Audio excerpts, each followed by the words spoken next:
Are you willing to open your heart to a lost child? Especially if he turns out to be a werewolf? Does your love praise him to protect him? The scent of solitude.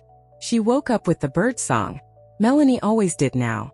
No alarms, no urgent emails, no staff meetings blinking on calendars. Just the soft rustling of trees outside her window, the stretch of golden light pooling across her quilt, and the weight of her dog curled near her feet, old Gus graying around the muzzle loyal to a fault. A year ago she was someone else entirely. Melanie Pierce, CEO.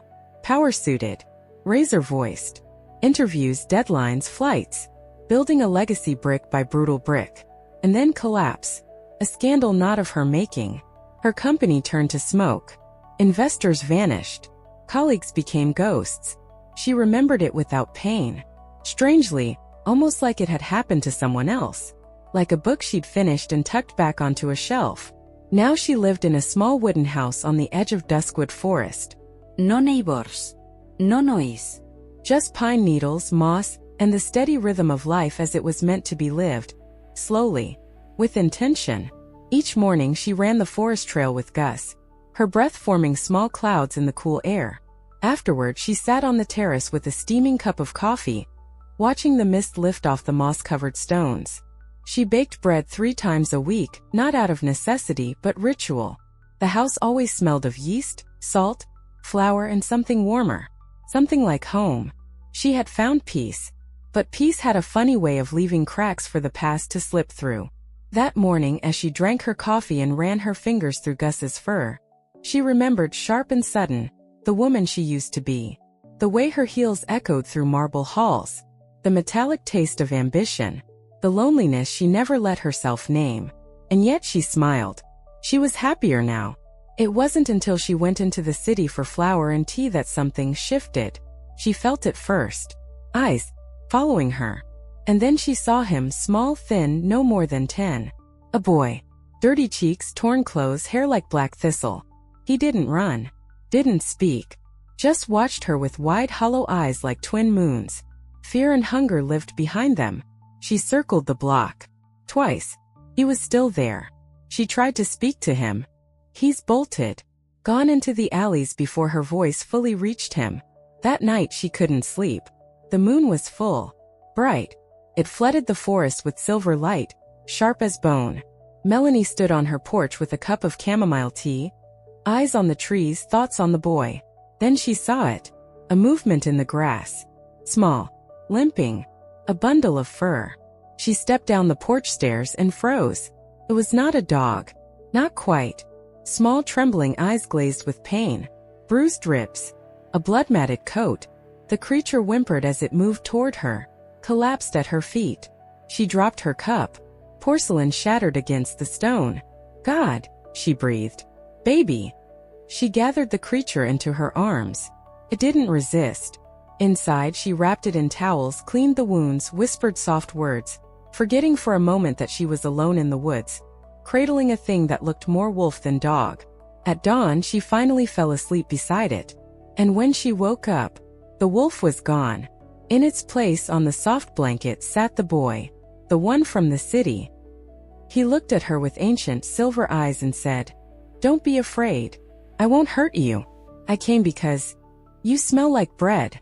Melanie didn't scream. She should have. Every instinct in her body told her to run, to grab Gus and bolt back into the safety of the trees. But she didn't move. The boy sat cross-legged on the blanket, wrapped in the very towel she'd swaddled the creature in hours ago. His hair was tangled, thick as fur. His skin was smeared with dirt and dried blood. But his eyes, those eyes were not human. Silver. Luminous. Patient. Like the moon had looked back at her. "I'm not here to hurt you," he said again. His voice was strange. Calm but heavy. "Old. You were the..." She stopped herself, heart racing. "The animal. The one outside." He nodded once. "I'm not always like this. Only during the moon. Or when I'm hurt." Melanie stared. Her fingers twitched slightly like they were reaching for something. A phone, a knife, something from her old world. But there was nothing. Just the boy. And Gus still asleep by the hearth, completely unaware. "Your name?" she asked. "What is it?" He looked down. They called me Fawn. They. He didn't answer. He stared at the flames in the fireplace instead, as if they were whispering something only he could hear. His voice, when it came again, was quieter. My pack is gone. Hunters. They found us a month ago. I ran. I shouldn't have run. The words dropped like stones between them. Melanie didn't know what to say. This was madness. Or a dream. Or something else. But the boy didn't feel like madness. He felt real. And very, very scared. You're safe here, she said softly, surprising even herself. No one comes out this far. Finn looked up. His mouth quirked into something that might have been a smile. It smells like safety here. Like flour. Like pine and salt. Like before things went wrong. Something inside her cracked. He wasn't just a creature. He wasn't just a boy. He was grief and hunger and something far older than either of them. She stood and brought him warm bread with honey. He ate in silence like he hadn't eaten in days. Maybe weeks. She offered him the guest room, but he curled up by the hearth instead, eyes half-lidded, like a wolf pup seeking heat. Before she went upstairs, she asked, "Why me?" He didn't open his eyes. "Because you're alone too. I could smell it." That night Melanie didn't sleep. Not from fear, but because something strange had begun to bloom in her chest. A pull. A tether. Inquiet, impossiblage. She had opened her door to something wild, and it had come home. The next morning he was gone. Melanie found him crouched near the edge of the forest, bare feet sunk into the wet earth, nose tilted slightly toward the sky. His expression was still, listening, every part of him alert like a string drawn tight. The air smelled of pine sap and damp stone. "Fawn," she called gently. He looked over his shoulder. "It's quieter here than any place I've ever been." "That's why I came," she said. "You weren't born here?" She shook her head. No. "I ran too." He blinked, not with confusion but with understanding. They didn't talk about it. Not her company. Not his pack. The past hovered like a ghost they agreed not to name. For the next week they built something strange and fragile. Melanie baked. Finn devoured every crumb. He helped her with firewood, watched curiously as she showed him how to knead dough. She gave him clean clothes, boyish things from a donation box she'd never gotten rid of. He wore them awkwardly, always barefoot, always listening. But sometimes when the moon rose and caught his eyes just right, she could see it there, just beneath his skin. Wildness. One night, as she was brushing flour from her hands, he stood in the kitchen doorway, watching her. "I dreamed of your bread before I found you," he said. "Before I knew what it was." She smiled. "That's not possible."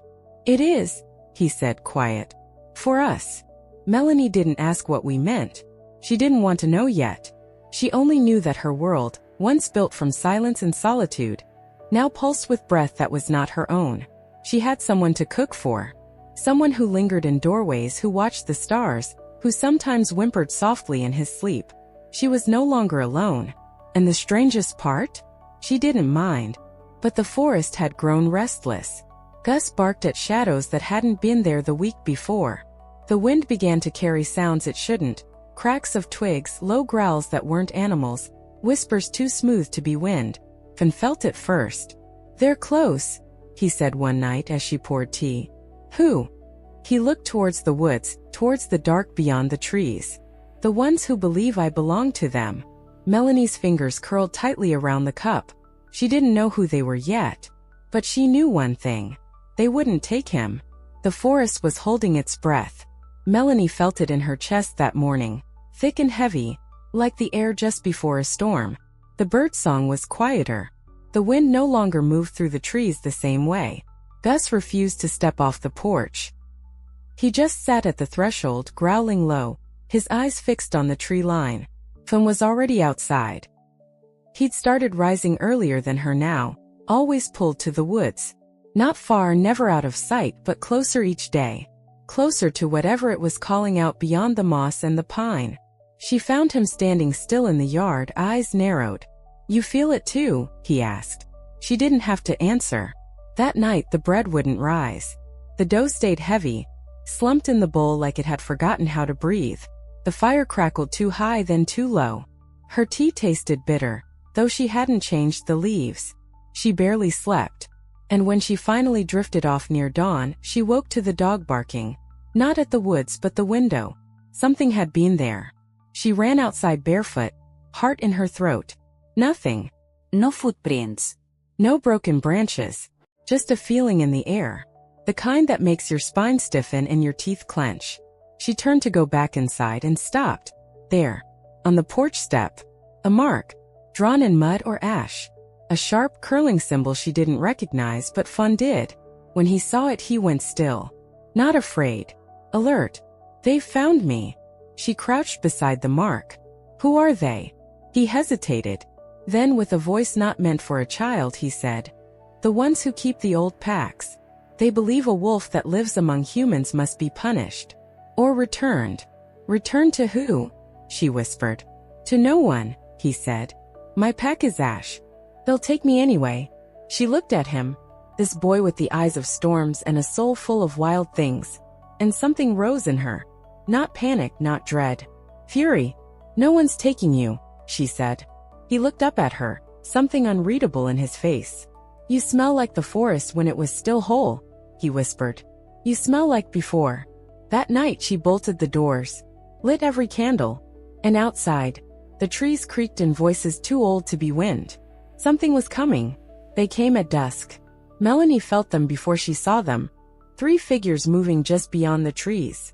No sound. No warning. The forest didn't rustle with their approach.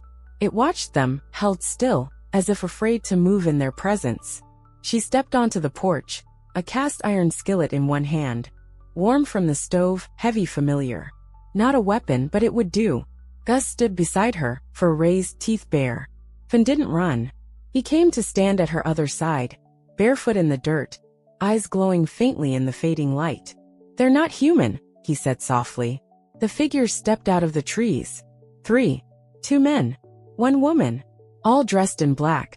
Cloaks stitched with symbols that moved when you weren't looking directly at them.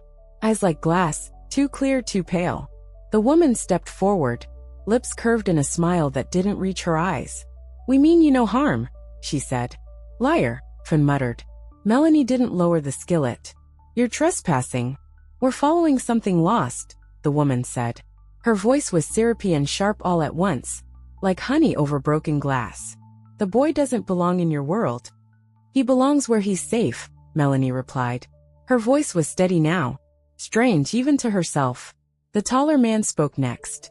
His voice was low and cold. He is wolf-born. That blood cannot stay in human homes. It unravels the order. I've seen his eyes, Melanie said. And I've seen the wounds. The third one, the quiet one, finally looked at her. And when he did, she froze. Not because of fear, but because something in his gaze pulled. It was a man's face. Young. Still. But there was something ancient behind it. Sadness, maybe. Or longing. And then, just for a moment, she saw it beneath the dark robes. A mark on his chest. The same one she'd found on her porch. Scarred. He was one of them. But he wasn't like the others. He was looking at her not with threat. Before she could speak, the woman raised a hand. We will return in 3 days, she said. The boy must come with us. And if we say no? The woman smiled again. They turned and vanished into the woods. Melanie stood very still. 3 days. 3 days before they came back to take him. She turned to Fun. We'll leave. We'll run. He shook his head. You can't run from them. She stared at him. Then we don't run. When Finn told her you can't run from them, she didn't ask who they were. She didn't ask what the strangers could do, or why they moved like ghosts through the woods. She only asked, what do we need? They spent the next day preparing. Melanie boarded the windows, sharpened the garden shears, counted the food. She didn't know what good any of it would do. If 3 people could walk through the woods without sound, what chance did a woman with a skillet and an old dog stand? But fear never stopped her before. And it wouldn't now. That night, Finn sat by the fireplace, silent, staring into the flames. They weren't just hunters, he said suddenly. She turned toward him. Who were they? His hands were clenched, jaw tight, like the words hurt to form. They were sent by the council. They govern the old packs, the ones who still follow bloodlines. Melanie's pulse stilled. What does that mean? Finn looked at her then, and his eyes were not a boy's. I'm not just a wolf, he said. I'm the last living heir of the first pack. My family ruled before the splits, before the civil hunts. I wasn't supposed to survive. She stared. That's why they want you back. They want me gone, he said. Because if I'm alive, the old law says the packs could unite again. And not everyone wants that. A silence settled between them, heavy, and in it the realization. He wasn't safe here. Not from them. And maybe not even from himself. But Melanie didn't flinch. She reached across the table, placed her hand over his. You're staying. And just like that, something shifted. Not in the air. In him. He didn't speak, but he didn't need to. He'd found his pack. They came back before the third day. No knock. No warning. Just glass shattering. A front window imploding into the room in a storm of shards. Gus lunged, barking, teeth bared. Melanie screamed his name just as the tall stranger, the silent one, stepped inside. But he didn't attack. He stopped, looked at her, and lowered his hood. I'm not here to hurt you, he said, his voice low, gentle. Before she could respond, the woman and the other man appeared behind him like shadows. Melanie grabbed the skillet. I said stay back. The woman raised her hand. We don't need to hurt you. We just need the boy. Finn stepped into the room. No. And then chaos. The woman moved first, faster than Melanie thought humanly possible. Finn ducked. Gus leapt. The man behind her launched himself toward Finn, a blur of movement. Then stopped midair, twisting, turning, slamming the second attacker into the wall hard. What are you doing, Kale? The woman shrieked. But the quiet man, Kale, was already between Finn and the others. Things have changed, he said. His voice was like snow melting, soft but resolute. He's not a threat. You dare betray the council? I see more clearly now. His eyes flicked to Melanie. She made me see. Then, fangs, claws, firewood cracking under bodies. The house erupted into battle. Melanie ducked, Gus barking at her side. Finn moved like smoke, half shifting mid-strike, knocking the taller man through the kitchen table. Kale fought with brutal elegance, protecting them both, his blade a flash of silver drawn from beneath his cloak. Melanie couldn't fight, but she could distract. She threw a bowl at the woman's face. Hey! It cracked. The woman turned. Kale moved behind her in that second, and slammed her to the ground. Silence followed. Breathless. Blood on the walls. A broken chair. Glass crunching under boots. Finn was panting, cut at the brow. Kale stood guard, still watching the trees beyond the windows. We don't have much time, he said. Melanie looked at him. You saved him. I saw the truth. Kale replied. She didn't ask what truth. The way he looked at her said enough. The fire crackled low. The bodies were gone, dragged by Kale into the forest before the sun could rise, buried deep beneath pine roots and silence. The woman had vanished before they could stop her, wounded but not broken. She would return. That much was certain. Melanie scrubbed blood from the floor with trembling hands. Her home, her refuge, was now a battlefield. The scent of metal clung to the walls. She hated it. Hated how fast her quiet life had unraveled. And yet, when she looked up and saw Finn sleeping by the fire, a blanket pulled over his thin shoulders, a bruise darkening his temple, her chest ached. She would do it again. Kale stood at the window. He hadn't spoken much since the fight. Just kept watch, silent and still. But she could feel the change in him. Something quiet had cracked open. Not just loyalty, but purpose. His cloak was gone. His weapons stashed. His eyes, once distant, now found her too often. And lingered. Melanie walked over and stood beside him. Why did you switch sides? He didn't look at her. I was raised to believe the council held order. That the bloodlines were dangerous. That no wolf should claim unity again. But he... Kale nodded toward Finn. He didn't look like a threat.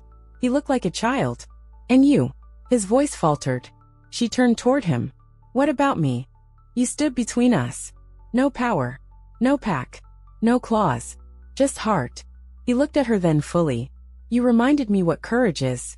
She didn't know what to say, so she said nothing. But her chest was suddenly too tight.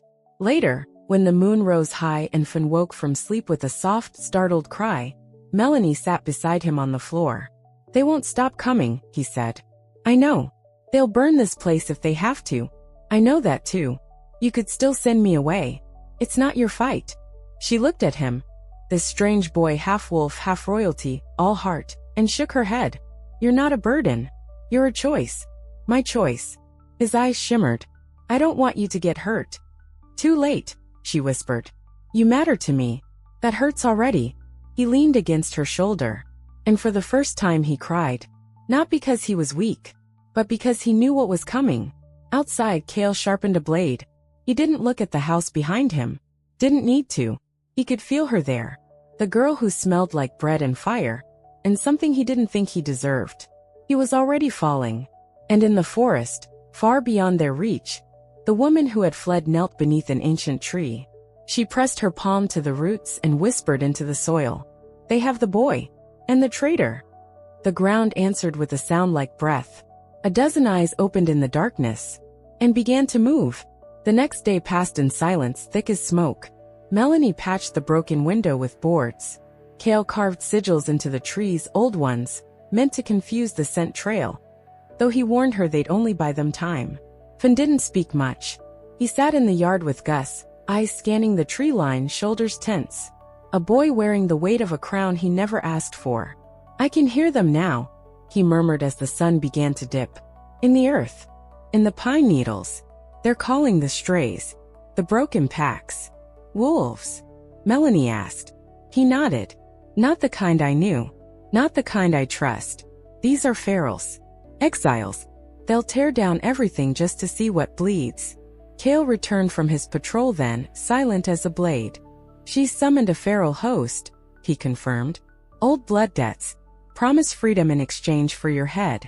Melanie felt a chill crawl down her spine. How long? Tonight, Cale said. Maybe less. She looked at him then. His face sharp in the fading light, eyes unreadable. And something inside her twisted, warm and uncertain. You're staying, she said. I told you I was, he replied. But what he didn't say for who hung between them. They made ready. Cale gave her a dagger. She didn't want it, but she took it anyway. Finn dug traps into the dirt like he'd done it 100 times. Gus paced the porch, hackles up, low growl in his throat. The sun sank. And the forest began to move. First it was only sound. Twigs snapping where nothing should step. Breathing, heavy and low. Then came the eyes, dozens of them reflecting the moonlight. Amber, gold, red. A half circle of gleaming hunger. They weren't wolves. Not truly. Not anymore. Twisted by rage, by bloodlust, by the kind of magic that turns kin into monsters. Some stood on 2 legs. Some crawled. All of them smelled of death. Cale stepped forward, sword drawn. I'm not hiding, Melanie said. You don't need to fight, he said, glancing back at her. I want to, she answered. And something in his gaze burned. They came all at once. A blur of claws, teeth, howling fury. The traps worked for the first wave. Screams and snarls echoed through the trees. But then they came faster. Cale met them head-on. Flashing silver steel, movements sharp and brutal. Finn shifted mid-leap, landing on one of the attackers, jaws clamping down hard. Melanie stayed at the door, slashing at anything that got close. Gus tore into a second one, fearless, blood on his muzzle. It was chaos. Flesh and bone and breath. And then a scream. Not from her. From Finn. One of the creatures, a massive bone-white beast, had him pinned. Melanie didn't think. She ran. She slammed the dagger into the creature's shoulder. Again. Turned on her. Too fast. And then, Cale was there. Sword through its throat. Blood on his hands. He grabbed her, pulling her close. You're bleeding. I'm fine. You're not. I said I'm fine. They locked eyes. For a moment, just one, there was only them. And then, a howl. Low, cold, commanding. The attackers stilled. And from the shadows stepped her. The woman. Not cloaked this time. Not silent. But glowing with magic. Her hair wild, her hands wreathed in flame, and her eyes locked on Fawn. It ends tonight, she said. No, Melanie said, stepping in front of him. It ends, the woman repeated. When the boy kneels. The woman stood at the edge of the clearing, the feral wolves circling her like smoke around a flame. She didn't flinch when Cale raised his blade. Didn't blink when Melanie stepped between her and Fawn, blood running down her arm. She only smiled. "You think love will protect you?" she asked. Her voice was too smooth for the carnage she had summoned. "You think loyalty means anything to creatures who were born to obey?" Cale's knuckles tightened around the hilt. "I was loyal," he said. "You were nothing," she spat. "A blade we raised in the dark. And now you dull yourself for her." Her gaze shifted to Melanie, sharp and cruel. "Some little bread maker who knows nothing of our kind?" "I know enough," Melanie said. The woman laughed. "You know nothing. You don't know what he is." She pointed at Fawn. "He is the blood of kings. His howl alone could command every beast in the valley. And instead he plays house with a human? With a traitor." She raised a hand, and the wolves began to close in. Cale moved to stand beside Melanie, his voice low. "You need to take Fen. Run." No. "Melanie, I'm not leaving him."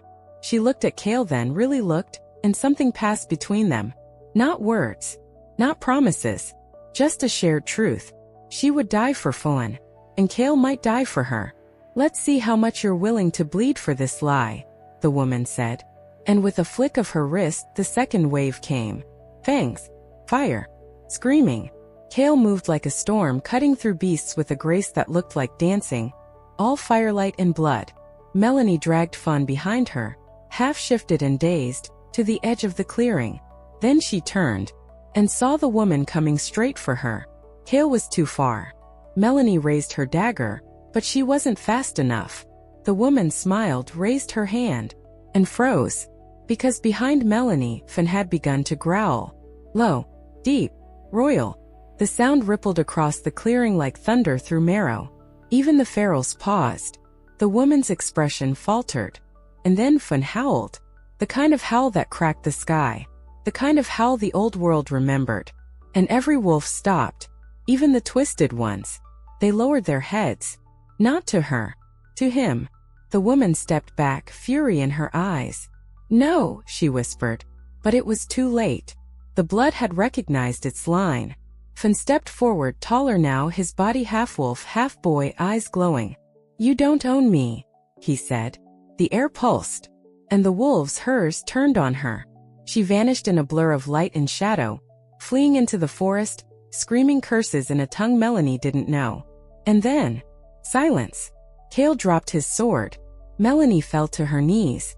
Fen shifted back into his boy shape, trembling, pale. No one moved for a long time. Then Gus barked once. And Melanie did something none of them expected. She laughed. Vet?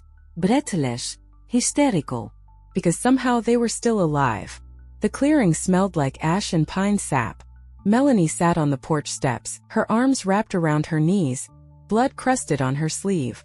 Behind her the house stood in ruins, windows shattered, floorboards torn, furniture broken. Bread dough still sat in the bowl on the counter, untouched. It had risen beautifully in the middle of the battle. She laughed again when she saw it. Because of course it had. Gus lay beside her, head resting on her boot, finally asleep. Fawn was inside, curled up near the hearth. Cale had rebuilt with shaking hands. He hadn't said much since the howl. Since he turned every creature in the forest with one ancient sound. He hadn't needed to. They knew now. The bloodline was real. And Fawn's small, bruised, beautiful Fawn was the king that could never be hidden again. Cale stepped out of the forest some hours later, hair damp from washing blood away in the creek. He looked different in the moonlight. Melanie didn't look up as he sat beside her. "You could have left," she said. "I thought about it. But you didn't." No. She nodded. Let silence sit between them like steam from a warm mug. Comforting. A little dangerous. Then he said, "You saved him. I didn't do anything. You stayed." She turned toward him. "And you changed sides." He smiled. "Just barely. I heard your voice in the clearing. The way you stood between him and the council. You smelled like fear and fresh bread. And for the first time in my life, I didn't want to follow an order." Melanie swallowed. "I'm not brave." "You are," he said. "You were the only human in a war of monsters. And you didn't run." She hesitated. "Why are you still here?" He turned to her, eyes dark, unreadable. Because every time I close my eyes, I see you holding that dagger like it was a crown. And before she could stop herself, she reached for his hand. He didn't flinch. His fingers curled around hers like they were meant to. Later that night, Melanie tucked Fun in with fresh blankets and a warm cup of milk. He was silent, still recovering, but when she leaned down to brush his hair from his forehead, he whispered, "Do you think I can ever be normal again?" She looked at him for a long time, then said, "No." His face fell. "But I think you can be happy," she added. "And that's better." He smiled. And for the first time, she saw peace settle into his shoulders. Outside, Cale stood beneath the trees watching the stars. He had broken vows, turned traitor, lost his place in the world he knew. But inside that little house, a woman who smelled like warmth and courage was waiting. And maybe that was enough. For now. The days after the attack were quieter, but not peaceful. Melanie repaired what she could. Window panes replaced with salvaged glass. Broken furniture made whole again with nails, glue, and Cale's surprisingly gentle hands. Fun chopped wood without being asked, moving with the calm purpose of someone who had seen death and chosen life. They fell into a rhythm again. Not the same as before. And yet the air still felt heavy. The trees too quiet. The wind too still. Something lingered. Melanie felt it most in the garden. The soil, once soft and eager, had turned hard beneath her hands. The sage she planted refused to sprout. The rosemary died overnight. Even the sourdough starter she kept by the window had stopped bubbling. Nature, it seemed, was holding its breath again. Cale noticed it too. He walked the woods daily now, never far from the house, always alert. He said little, but every night when he returned, his eyes were darker. Something was watching them. Not wolves. Not the council. Older. That evening, Melanie found Cale in the garden, crouched by the rosemary's withered stem. "It's the ground," he said quietly. "Something's wrong beneath it." She knelt beside him. "Like what?" He hesitated. "There are things deeper than wolves. Older than bloodlines. Not beasts. Not people. Something in between." She stared at the earth. "Why now?" He looked at her. And for the first time he seemed afraid. Because Fun woke something when he howled. That night, Fun screamed in his sleep. Melanie ran to him. He was drenched in sweat, curled tight, muttering words that didn't belong to any language she knew. She touched his face. His eyes flew open. "They're in the dirt," he gasped. "Underneath. Listening. Waiting for me." Cale appeared at the door, already moving. "It's starting." Melanie stood. "What is?" Cale turned to her, jaw tight. He looked back out into the night. A summoning. Far beneath the house, under roots and stone, the earth pulsed like a second heartbeat. Bones cracked as if remembering how to stand. Old eyes opened in the dark. The deep-born were waking, and they wanted their king. The ground shifted beneath the house. Not a quake. Not a rumble. A breathing. Long and low. Drawn up from the soil like steam from a grave. Melanie stood in the kitchen, hand frozen around a mug of tea, staring at the floorboards as they trembled beneath her feet. Cale was already at the door, sword unsheathed. "They're coming up." "What are they?" she asked, heart racing. He didn't answer right away. "Wolves that buried their bodies to escape time," he said finally. "They swore fealty to no pack. No order. Just to blood. And to the one who could command it." He looked at her. Fun stood barefoot, wrapped in a coat too big for his frame. His breath showed in the air, though the wind had stopped. The forest was dead silent. Melanie stood beside him, her arm brushing his. Cale behind them, blade drawn but lowered. Then, the earth split. Not violently, but precisely, like something unfolding a seam it had sown centuries ago. And from it came them. The deborn. Not beasts. Not men. Something in between. They wore the bones of other wolves as armor, eyes pale and wide, faces painted with ash. They moved with grace. Not one of them spoke, until the tallest stepped forward. A female. Broad shoulders, jaw tattooed in ink that shimmered silver under the moon. She knelt. "Blood of the first pack," she said, voice like gravel. "You have called. We have risen." Melanie felt Fun tense beside her. "I didn't call anyone." "You howled," the woman said. "The true howl. The king's howl. We heard it through the roots of the world. I'm not your king. I didn't ask for it. Finn said. The woman rose. You carry the blood. The forest bends to you. She stepped closer. Kale moved fast, but Finn held up a hand. The deep-born leader looked at him, unreadable. You stand at a gate, she said. One path leads to rule. One leads to ruin. You must choose. What happens if I say no? Her pale eyes didn't blink. Then we bury you. And wait for the next. Melanie stepped forward. No. The woman turned toward her. But Melanie didn't flinch. He's a child. He's not a god. He's a king, she said, eyes narrowing. And kings do not get to run. Then she looked at Finn again. We'll be back for an answer soon. Choose your path. And just like that, they turned, melting into the forest as quickly as they had come. Later, in the quiet aftermath, Finn sat by the fire, face in his hands. I don't want to rule, he whispered. I don't want any of this. Melanie knelt beside him. I know. I'm scared. I am too. Then softer. But you're not alone. Upstairs, Kale stood in the hallway, leaning against the wall, eyes closed. He had seen kings rise before. He had watched them fall. But none of them had someone like her. And it terrified him. Because he knew now, he would not survive losing her. The first night came quietly. Too quietly. Melanie lay awake in her bed. The soft breath of Gus curled at her feet. The ache of tension in her limbs. The trees outside didn't whisper. The wind didn't stir. Even the owls had fallen silent. She couldn't sleep. Not with the weight of choice pressing down on the house like snowfall before the avalanche. Below, Finn stirred. She heard him pacing small, uneven footsteps across the creaking floor. A child on the edge of a throne built from roots and bones. She rose, tiptoed down the stairs, and found him sitting by the fire, hugging a pillow to his chest. They expect me to be something I'm not, he said softly. You're not what they expect, she answered. You never will be. Is that bad? It's exactly what this world needs. He looked at her then, eyes wide, rimmed with tears he was too proud to let fall. I don't want to be king. I know. She moved closer, brushing the hair from his face. But you can be a better one. And that was the truth, wasn't it? He wasn't like them. He wasn't hungry for power. He wanted safety, home, a warm bed and bread that smelled like rosemary. And maybe that's what made him worthy. Kale watched from the hallway. He hadn't meant to. But the way she looked at the boy, the quiet, fierce love in her expression, it did something to him. Broke him open. Reminded him that he wasn't just a sword. That maybe he could be something more. Later, when she returned to her room, he stood outside her door, hand raised but didn't knock. Coward, he thought.